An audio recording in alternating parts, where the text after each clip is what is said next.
Assalamualaikum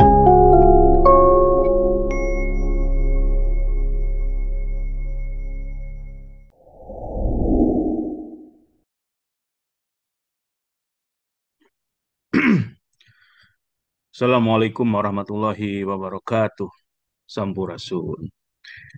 Baik, mari kita lanjutkan bahasan di perkuliahan kita, sosiologi lingkungan. Hari ini kita memasuki bahasan di minggu ke-13 ya.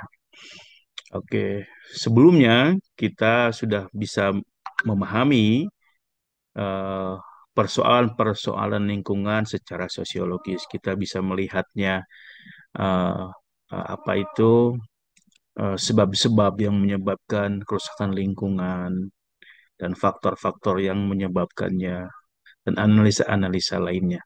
Nah, mulai hari ini kita akan membahas adakah solusi, adakah jalan keluar untuk mengatasi persoalan-persoalan lingkungan itu, baik yang secara global, nasional, bahkan lokal. Nah, oke. Hari ini kita akan mulai bahas itu. Kira-kira apa yang bisa kita lakukan untuk mengatasi kerusakan lingkungan itu, ya. Saya akan berbagi screen kepada Anda supaya Anda bisa mengikuti penjelasan saya dengan baik ya. Oke.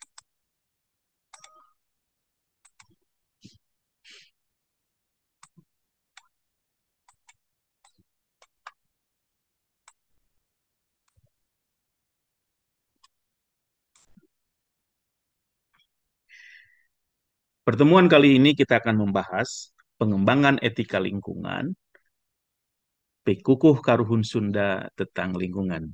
Oke, mari kita mulai. Pada minggu ini saya ingin mengajak Anda untuk mengingat kembali sesuatu yang sangat berharga tetapi sudah Anda lupakan. Saya ingin mengingat Anda semua untuk mengingat kembali sesuatu yang mungkin sebenarnya berharga, tetapi Anda sekarang anggap kuno. Saya ingin mengingatkan Anda kembali tentang kekayaan orang tua kita. Saya ingin mengajak Anda untuk melihat kebijakan orang tua kita di masa lalu. Saya ingin juga mengajak Anda untuk melihat betapa cerdasnya orang tua kita di masa lalu, sesuai dalam konteksnya. Oke, apa itu? Itu semua ada di dalam konteks orang Sunda adalah pikukuh, disebut pikukuh Karuhun Sunda. Yang ini berisi tentang hubungan antara alam, manusia, dan Tuhan. Dalam bahasa Sunda disebut tritangtu, tiga ketentuan, yaitu antara Tuhan, manusia, dan alam. Tiga sudut yang semuanya harus saling sambung, tidak boleh terputus. Kesatuan utuh dari tiga dimensi tadi, ya, disebut dengan tritangtu dari Pikuku Karuhun Sunda. Mengapa saya fokus dalam persoalan etika lingkungan itu? Saya fokus kepada Sunda. Pertama karena Anda yang saya ajar kebanyakan orang Sunda, ya. Saya tidak bermaksud bahwa apa itu menyepelekan orang teman Anda yang bukan orang Sunda. Tapi karena mayoritas kelas ini adalah orang Sunda, maka saya fokus kepada orang Sunda ya. Saya sendiri juga orang Sunda. Nah, saya ingin Anda sebagai orang Sunda mengenal, mengingat kembali kekayaan, kebijakan, kecerdasan karuhun kita. Karuhun itu adalah orang tua, nenek moyang kita. Yang sebenarnya mereka adalah orang yang tidak patut kita sepelekan. Khususnya berkaitan dengan apa itu pemeliharaan lingkungan. Oke. Nah, bagi Anda yang bukan orang Sunda, nanti saya akan kasih kesempatan untuk Anda memberikan komentar atau penjelasan mengenai juga kebijakan-kebijakan etika mengenai lingkungan dalam perspektif Anda, misalnya sesuai dengan latar belakang Anda. Nah, untuk apa kita menengok kembali ke Karuhun Sunda yang kita sebut Pikuku Karuhun Sunda? Tiada lain adalah untuk melihat apa yang disebut dengan etika lingkungan. Ya, nah salah satu solusi yang bisa kita lakukan untuk bisa mengatasi lingkungan, perusahaan lingkungan adalah karena kita selama ini mengabaikan etika. Etika ini selama ini kita hanya fokus kepada hubungan manusia dengan manusia. Sebenarnya salah satu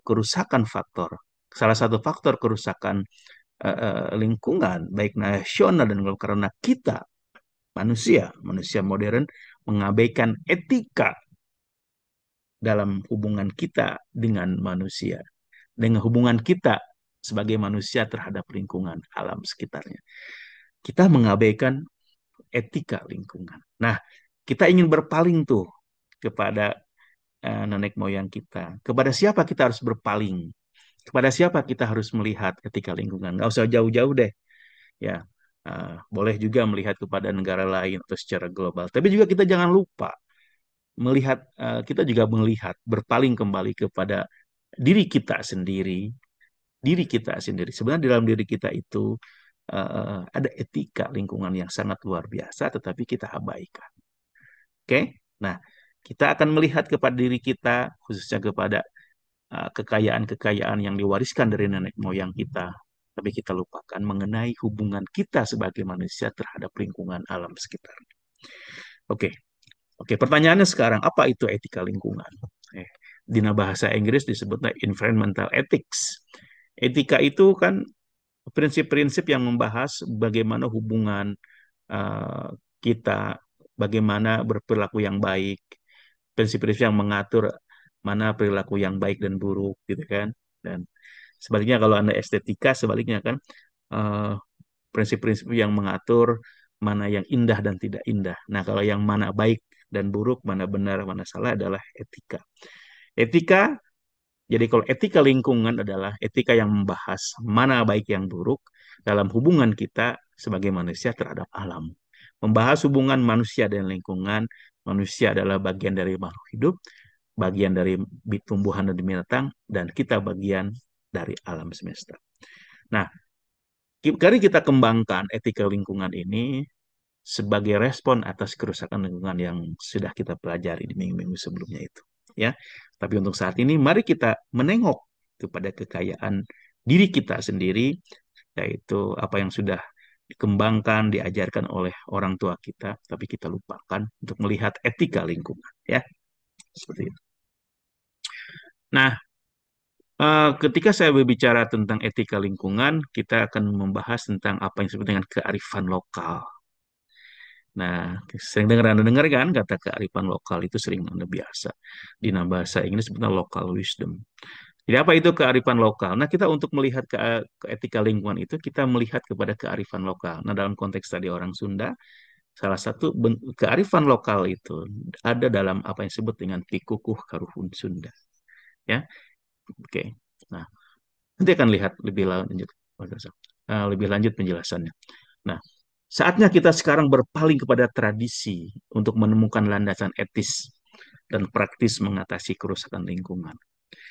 Kita akan menemukan kembali etika lingkungan dalam tradisi-tradisi masyarakat yang mungkin sekarang sudah hilang atau dilupakan oleh kita karena dengan kita merasa orang kota, kita merasa modern dan sebagainya.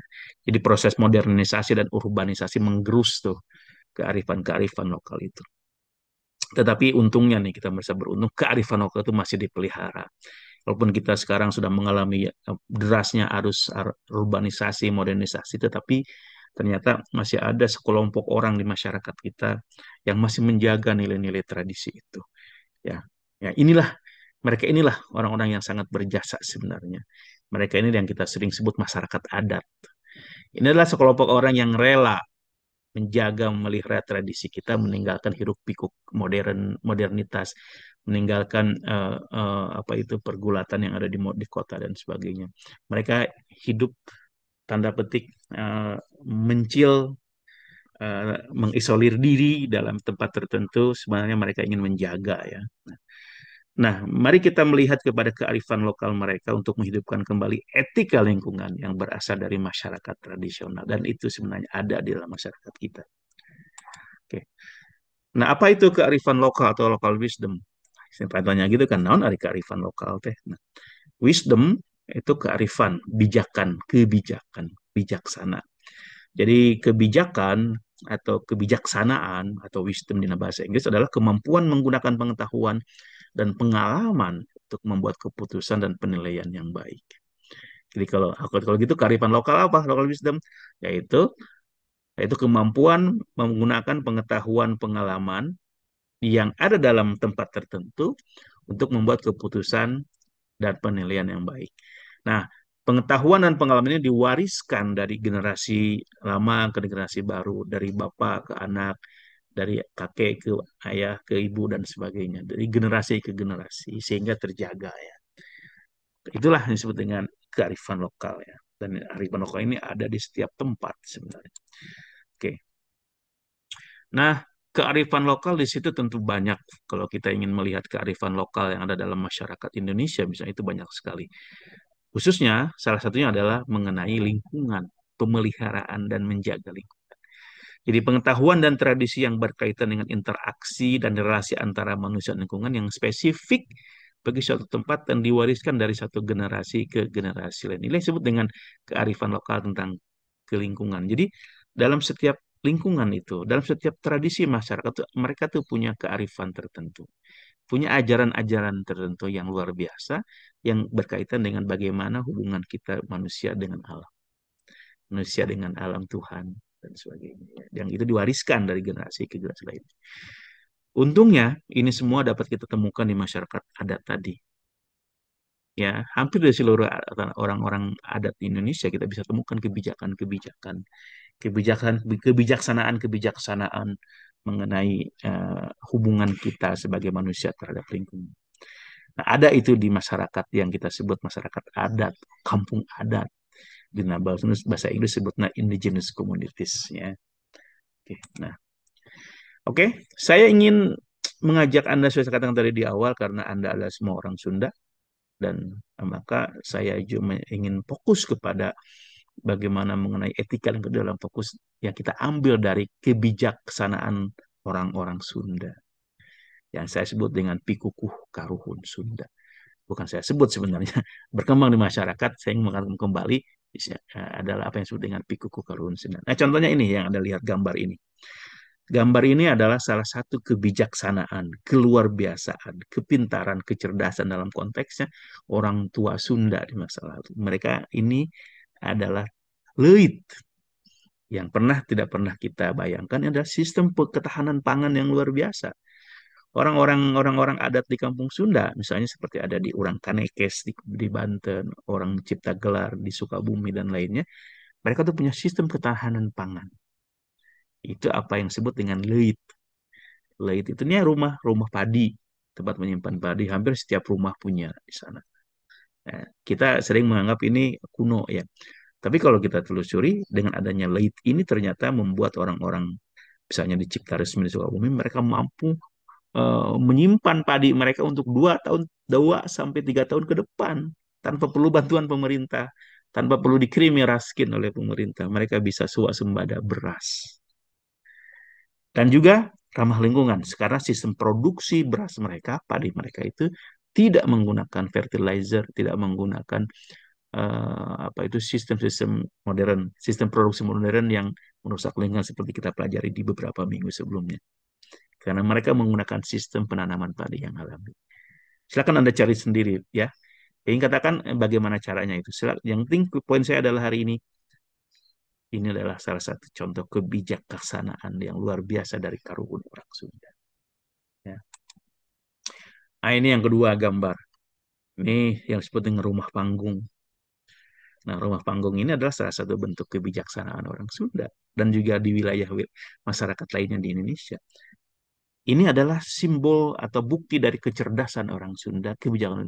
Mereka membangun rumah itu sesuai dengan alamnya. Mereka prinsipnya adalah tidak ingin menentang alam. Mereka justru ingin hidup serasi dengan alam. Maka ketika mereka membuat tempat tinggal, maka tempat tinggal mereka itu sesuai dengan kondisi alamnya. Kondisi masyarakat Sunda dulunya, sebagian sekarang masih ada, adalah hutan. Maka untuk menjaga keamanan dari binatang buas, mereka setinggikan tuh 0,5 meter sampai 1 meter. Ya, yang kedua, ada fungsi ekonomis di kolongnya. Itu bisa mereka jadiin tempat untuk memelihara ayam, entog, dan sebagainya. Ya, itu ada fungsi ekonomis. Nah, yang ketiga yang adalah fungsi safety, keamanan. Keamanan dari apa? Dari bencana alam. Daerah Sunda dan juga daerah Indonesia adalah masuk dalam ring of fire, cincin api, di mana letusan gunung api hal yang biasa.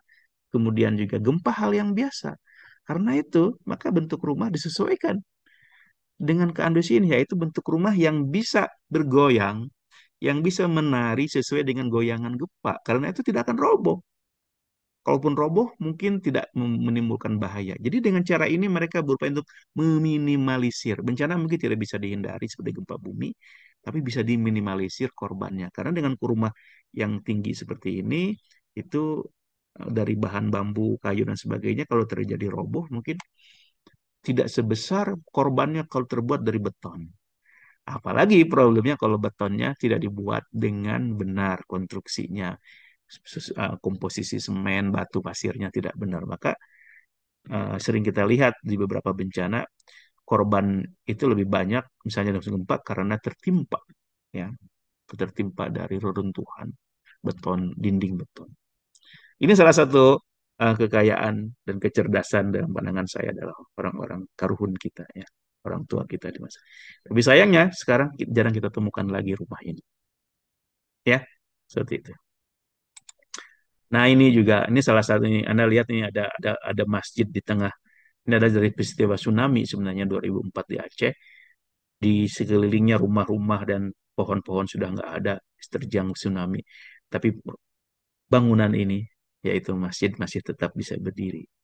Mungkin Anda sering mendapat penjelasan, wah ini mah yang bersifat mistis, mukjizat dan sebagainya. Tapi sebenarnya itu bisa dijelaskan dengan rasional. Itu masjid ini bisa bertahan dari tsunami karena memang konstruksinya pasti dibangun jauh lebih baik daripada rumah-rumah sekitarnya. Karena orang pasti bikin rumah dengan serius, dengan membuat masjid dengan serius. Maka konstruksi betonnya itu dikomposisikan pasir, batu, dan sebagainya dengan sangat bagus. Maka ketika terjadi terjangan air atau gempa bisa bertahan, ya. Atau kalaupun rusak tidak parah, tidak roboh. Yang kedua, masih berkokoh karena di situ banyak ruang-ruang kosong. Itu kan masjid itu biasa banyak jendelanya gitu kan. Beda dengan rumah, jendelanya ngan hiji, pantaunya ngan hiji gitu kan, atau dua. Nah, biasanya masjid-masjid itu banyak jendelanya untuk udara, ventilasi. Maka ketika diterjang oleh tsunami, maka air menjadi memecah. Jadi tekanan menjadi berkurang. Maka ini masjid bisa bisa bisa bertahan. Sama seperti misalnya kalau di pinggir pantai itu masih banyak pohon, pohon mangrove, maka ketika ada terjangan tsunami, maka sebelum masuk ke perkampungan sudah ditahan dulu oleh pohon-pohon itu. Jadi kekuatannya bisa dipecah, tidak sebesar kalau tidak ada pohon. Oke? Nah, mungkin kalau tapi sayangnya mungkin banyak di pantai-pantai di sekitar kita yang sudah banyak pohon-pohon mangrove-nya atau hutan-hutan lainnya. Maka ya harusnya kita tanam kembali untuk mencegah tsunami di masa depan atau katakanlah meminimalisir korbannya. Kita ini hidup di daerah yang penuh dengan bencana, maka kita harus mengenal lingkungan kita. Dan orang tua kita sudah mengajarkan itu, tapi sayangnya kita melupakannya. Oke, oke, mari kita fokus kepada pikukuh karuhun Sunda tentang lingkungan. Pikukuh itu adalah sesuatu yang dipegang dengan teguh, kekeh, kukuh. Itu artinya dipegang dengan teguh. Itu namanya pikukuh atau ajaran yang dipegang dengan teguh. Karuhun itu adalah orang tua, nenek moyang. Jadi pikukuh karuhun Sunda adalah ajaran nenek moyang Sunda. Tentang lingkungannya ada ya, di samping hal-hal lainnya. Nah, sebenarnya etika tentang lingkungan bisa ditemukan di banyak lain, bukan di sana banyak suku di Indonesia. Di daerah Sunda, di Tatar Sunda sendiri banyak. Misalnya di Kuku Karuhun Sunda tentang lingkungan itu kita bisa temukan di Urang Kanekes di Banten. Saya tidak menyebutnya orang Baduy. Saya lebih suka menyebutnya orang Kanekes karena mereka orang Sunda Kanekes. Baduy itu sebutan orang luar terhadap mereka. Kemudian kita temukan di Kampung Naga di Tasikmalaya, Kampung Pulo di Garut, Kampung Cipta Gelar atau Cipta Resmi di Sukabumi, Kampung Cirende di Bandung, Kampung Mahmud di Bandung, dan juga mungkin di kabupaten-kabupaten yang di wilayah Tatar Sunda. Anda silakan sebutkan ya kampung adat apa yang ada di daerah Anda masing-masing. Nah, saya ingin mulai dengan landasan teologis yang dikembangkan oleh Karuhun Sunda. Dari Kuku Karuhun Sunda yang pertama, orang Sunda itu mengajarkan harmoni antara manusia dengan jagat besar. Harmoni antara manusia dengan alam. Maka ada istilah jagat letik, jagat alit, yaitu diri kita manusia. dan jagat agung, yaitu alam semesta. Kalau dalam bahasa lebih kerennya ada mikrokosmos, yaitu kita, manusia, dan makrokosmos, alam sekitarnya. Nah, dalam pandangan orang Sunda, semuanya itu adalah harus harmoni. Tidak boleh dipertentangkan. Manusia membutuhkan alam, alam juga membutuhkan kita. Bahkan sebenarnya kita lebih banyak membutuhkan alam daripada sebaliknya. Alam bisa hidup tanpa manusia, kan? Tapi kalau kita tidak hidup tanpa alam, berarti bagaimana kita bisa merusaknya? Jadi secara teologis manusia Sunda adalah makhluk suci berasal dari kesucian untuk kahyangan. Nah, ini dalam bahasa Islam disebut istilah fitrah itu. Sunda sendiri berarti suci, bersih, baik, cahaya putih. Nah, ini kan itu kan dilihat luar biasa nih. Jadi Pikuku Karun sudah berasal dari sesuatu yang baik. Mana Sunda sendiri sudah sangat baik. Artinya suci, bersih, cahaya putih. Dengan demikian dalam pandangan teologis orang Sunda, maka tugas kita sebagai manusia adalah mengelola dan menyempurnakan alam. Bukan merusaknya dan mengeksploitasinya. Kita boleh menggunakannya sebatas kebutuhan kita, tapi kita mengelola dan menyempurnakan alam, tidak mengeksploitasi dan merusaknya. Inilah yang disebut dalam konteks konsep Islam adalah istiqmar. Nanti di minggu pertemuan berikutnya kita akan belajar perspektif Islam tentang lingkungannya.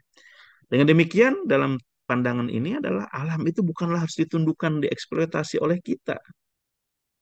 Tapi apa? Harus dihormati, dirawat, dipelihara, dihargai. Karena kita butuh alam. Tanpa alam kita tidak bisa hidup. Alam bisa hidup tanpa kita. Kan? Dengan demikian orang Sunda itu hidupnya menyesuaikan diri dengan alam. Contohnya tadi itu rumah panggung itu. Jadi mereka tidak ingin menentang. Mereka sadar ada bencana, lalu mereka menyesuaikan diri dengan bencana itu.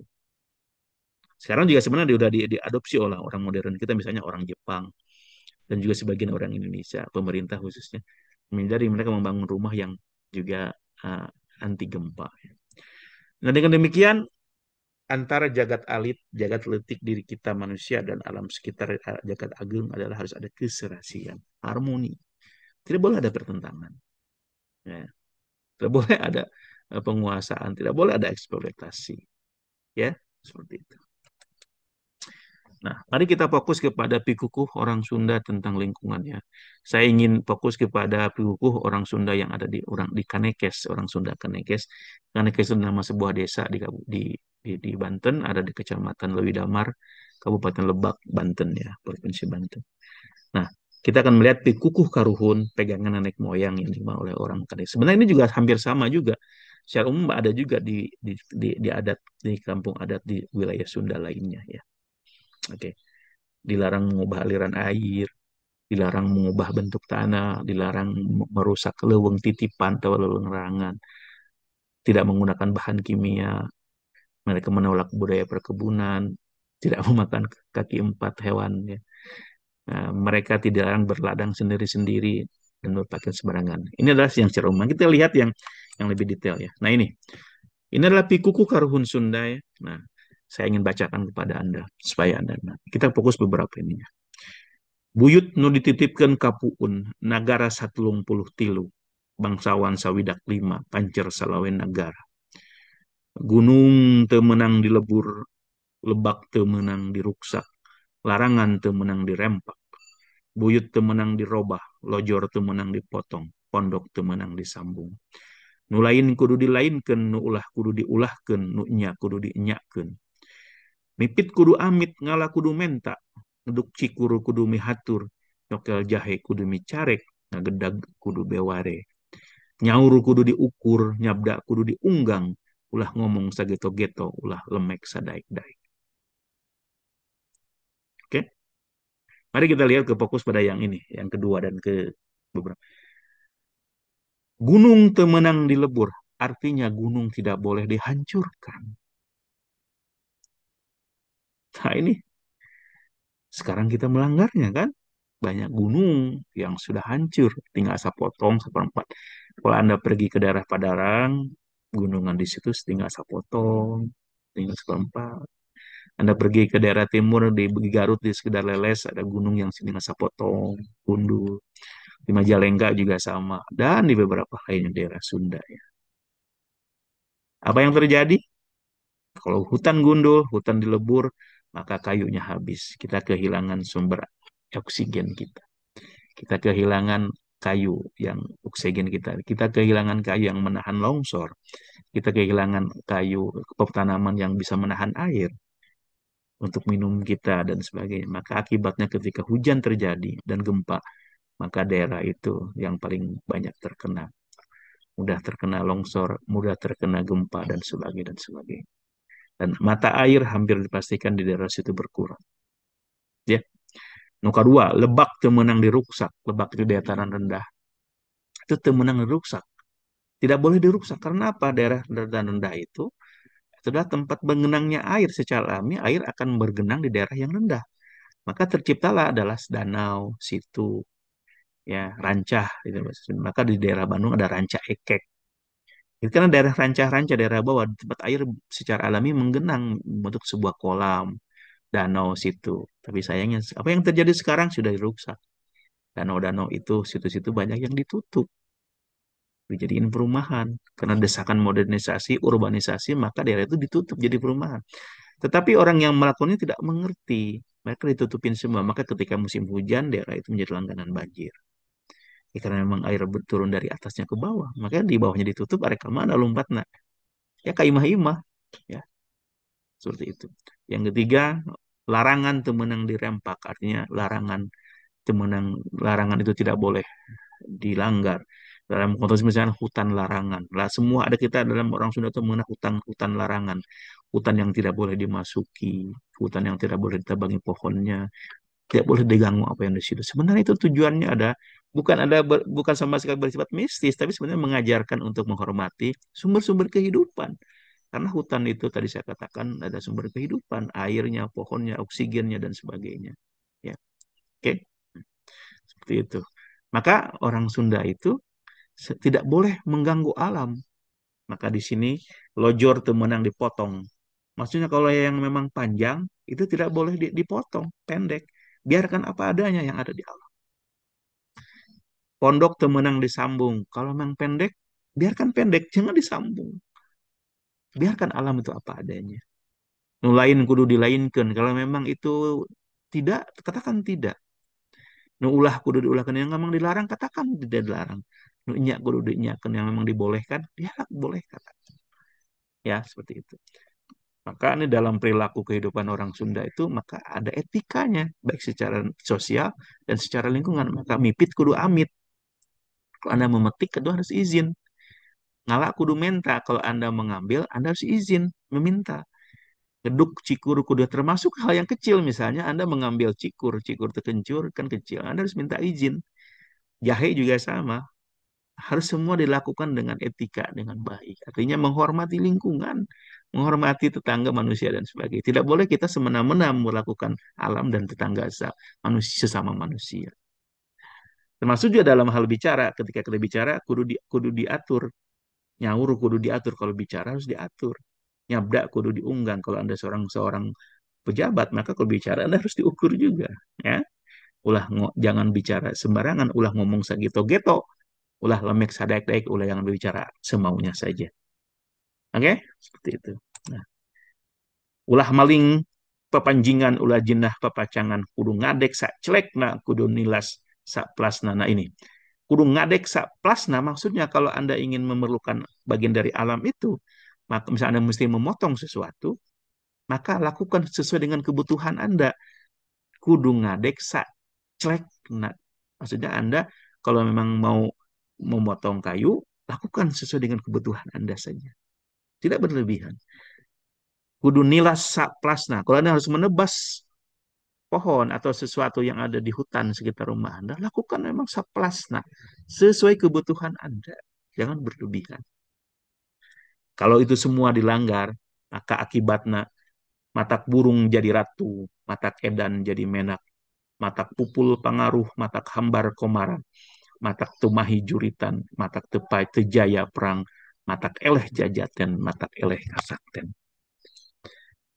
Kalau Pikuku Karhun tadi mengenai lingkungan dan lainnya dilanggar, maka akibatnya akan kembali kepada diri kita sendiri. Tidak akan kepada siapa-siapa akibatnya. Akibatnya apa? Matak burung jadi ratu. Kalau Anda menjadi pemimpin, Anda tidak akan menjadi pemimpin yang baik.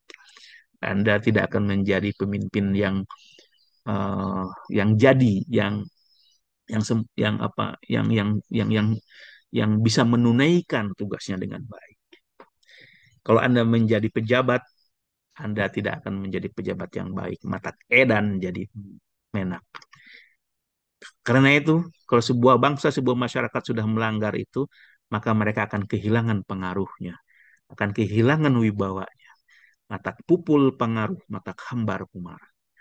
Maka ketika terjadi tidak mampu berkompetisi di dalam dunia internasional dengan negara lain, karena kita sudah kehilangan jati diri kita, hutan, kekayaan alam kita sudah habis, hutannya habis dan sebagainya, maka tidak dihargai oleh bangsa lain. Maka akibatnya apa? Kita tidak dianggap, tidak akan dihargai bangsa lain. Matak temahi juritan, matak tejaya perang, matak eleh jajatan, matak eleh kasar. Kita sebagai bangsa masyarakat kan kehilangan kesaktian kita karena kita tidak menghargai alam kita. Maka ketika kita berhadapan dengan bangsa lain, kita tidak akan dihargai. Coba Anda lihat negara-negara yang kekayaannya kaya tapi hancur, ya kan? Banyak kan negara-negara miskin kan. Nah itu. Nah, mudah-mudahan ini tidak terjadi dari kita. Ini mudah-mudahan ini menjadi pengingat kita semua. Ya, oke. Nah ini adalah gambar nih kalau Anda pergi ke sana ke Urangkanekes ada papan seperti ini. Tapi ini hanya sebagian yang saya bacain tadi ya. Oke. Nah lebih lanjut, nah inilah berkaitan dengan lingkungan juga Pikuku Karun Sunda tentang lingkungan. Dengan demikian Gunung Kalingakeun, Leuweung Kanyahokeun, Kebon Garapeun, Gawir Awian, Lebak Balongan, Sampalan Sawahan, Walungan Rempekan. Dengan demikian orang tua Sunda menyuruh kita untuk gunung telingakan. Gunung itu jangan dilebur, tapi harus kita telingakan, perhatikan, rawat. Untuk siapa? Untuk kita. Ya, leweng kanyahukeun, hutan belantara gitu harus Anda kenali. Untuk apa sih? Boleh manfaatkan kenali untuk kita, tapi jangan dihancurkan, jangan dirusak. Kita boleh memanfaatkan sekebutuhan kita. Kebun garapan, kebun ya kita tahu kebun-kebun kita gunakan untuk memang kebutuhan kita, menanam singkong, menanam jagung dan sebagainya. Maka itulah yang harus kita garap untuk keperluan kita. Gawir awien, gawir itu ada tebing. Nah, kalau tebing itu harus kita tanami pohon. Contohnya yang paling bagus untuk tebing adalah awi, bambu. Mengapa? Karena bisa menahan longsor. Bayangkan di daerah Sunda, kan daerah yang banyak gempa atau hujannya curahnya tinggi. Maka ketika sudah digawir tebing itu tidak ada pohon ya maka sering terjadi longsor kan. Maka diajari oleh nenek moyang kita kan alamnya begitu. Mari kita tanami gawir-gawir itu tebing itu dengan pohon-pohon khususnya bambu. Itu bisa menahan longsor ya. Ketika terjadi gempa atau hujan bisa mencegah atau minimalisir korban ya. Lebak Balongan, nah tadi lebak di daerah daerah rendah tadi. Kalau kan daerah rendah itu harus kita balongan. Balongan itu artinya biarkan kita jadikan daerah kolam, situ, danau, biarkan.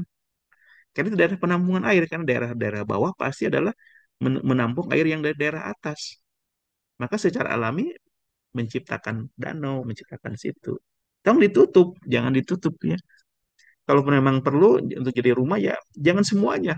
Tetap sisakan untuk resapan air sehingga membentuk olahlah balong-balong itu, danau-danau itu menjadi misalnya biarkan menjadi tempat rekreasi tanpa harus merubahnya. Ini kalau bisa ya seperti itu. Oh, indah kalau itu. Sawah, sampalan sawahan memang daerah untuk sawah kita gunakan untuk sawah. Jadi jadi sawah ya harus daerah sawah ya harus ada sawah, jangan jangan untuk hutan jadi sawah. Ya. Walungan rempekan walungan itu ada sungai, maka di sekitarnya harus kita jaga. Tanami pohon-pohon di sampingnya supaya tidak terjadi longsor ya. Dirempekan ku pohon-pohon, ditanami dengan banyak pohon-pohonnya. Ya, seperti itu. Itulah Pikuku Karuhun Sunda tentang lingkungan. Dan itu adalah etika lingkungan yang luar biasa yang kita lupa. Mari kita kembali. Itu luar biasa menurut saya. Tapi kita suka malu untuk mengakuinya. Kita merasa sombong menjadi orang kota, orang maju, tidak mau melihat lagi kekayaan, kebijaksanaan orang-orang tua kita di masa lalu. Ya, inilah kearifan lokal yang diciptakan oleh orang Sunda sebagai solusi atas yang bisa kita gunakan sekarang ini untuk mengatasi kerusakan lingkungan. Ya, kearifan lokal orang Kanekes khususnya tadi soal lingkungan sebagai kita jadikan sebagai solusi mengatasi lingkungan. Kita kembali menyadari pentingnya. Kita ini sebenarnya bagian dari alam. Hargai ya. Tidak boleh alam kita rusak. Oke. Tetapi tidak gampang ternyata. Kita kembali kepada tradisi, pada pikuku Karun Sunda. Karena apa tantangannya sekarang ini? Tantangannya modernisasi ya, yang begitu dahsyat. Yang kadang mungkin dalam bentuk pembangunan misalnya yang tidak terarah dan kapitalistik. Pemerintah misalnya membangun modernisasi investasi daerah-daerah yang sebenarnya harus dijaga kearifannya, tapi mereka tidak terarah. Yang penting kapital, kapital, kapital, oh ya, keuntungan, keuntungan, profit, profit.